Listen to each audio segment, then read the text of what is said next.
What's up? What it do, cyber world? It's your girl, the one, the only Ash Brown. Welcome to the Ash Brown Uncensored Show. This is the show where I talk a little bit about every and anything. It may be something that's on my mind this week, this month, this day, this year. It may have been a headline that I saw on social media. You just don't know. More times than not, it's going to be something that's easily relatable. And today I feel is one of those days. So, I want to talk about not being perfect. I spent a lot of my life, my earlier years, my earlier formative years, trying to fit a perspective, trying to fit a mold that I felt that society or my family or whoever felt that I was supposed to fit. And when reality came down to it was like, you're not perfect, you're going to screw up. I had to own it. I had to own up to the responsibility that I had of not being perfect, not being that perfect specimen of a person, a daughter, and taking those missteps or whatever the case is and taking them as lessons. You've never heard me on anywhere, on any platform say, hey, I'm Ash Brown. I've never made a mistake. I've never misspoken. I've never disrespected. I've never done anything bad against someone else. I will never say that because it's not true. And that's true. I've done all that stuff and then some. And I have paid severely for it also. So to think that there's no reaction to your action, that's a lie too. That's definitely a lie within itself. But understanding fully, none of us are perfect.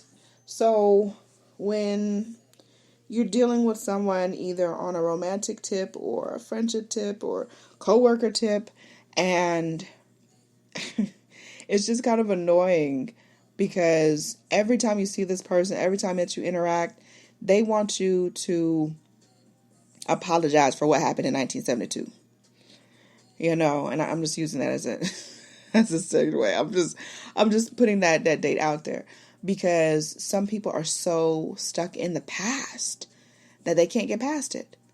They've not seen your growth. They've not seen your evolution because they've marked you in time as being that person that was uncaring, selfish, self-centered. They can't let their brain expand to really digest the concept of growth. And I'm not the same person I was in 1972. Mostly because I wasn't born in 72. That's besides the point. I'm not the person that I was 5 years ago, 10 years ago, 20 years ago. And some people have stunted their own growth because they absolutely positively refuse to go any further than where they've gone. And if they've allowed for one particular event or thing or misstep to define them, they will never fulfill their destiny. They will never fulfill their purpose. And anyone that wants to constantly badger you about what happened in 1972 and how you made them feel in the moment, not disregarding their feelings. Their feelings are valid. Understanding their feelings are valid. You feel how you feel. And I totally accept it and I respect that you are feeling this way because of my actions. I get it. Totally get it. But I'll address it once, maybe twice. That's it. You may get an apology out of me. You may get me to fully take responsibility for whatever it was that happened. But what you're not going to get is a constant apology. You want me to constantly apologize for something that happened in 1972 and 2021. That doesn't make too much sense to me. I'm just one person. It just doesn't make any sense to continuously, like every time you talk to this person, they want you to apologize. They want you to continue apologize. You haven't grown, person.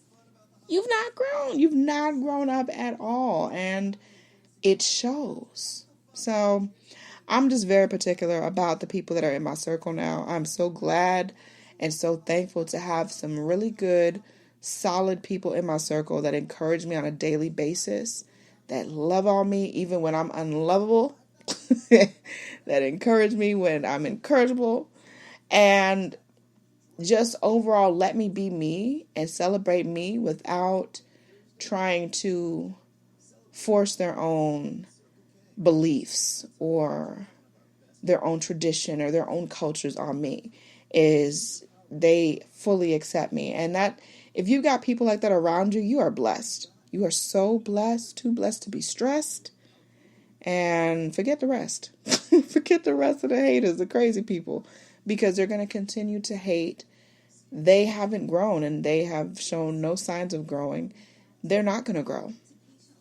So the best thing that you can do is grow for yourself and continue to be the wonderful, fabulous, innovative person that you are meant to be on this earth, in this earth, and around all these amazing people. But just continue to push forward, because there's going to be so much to distract you. You do not want to be taken down by a distraction. But as far as I go, no, I'm not going to continuously take the abuse, because that's really kind of a narcissistic behavior.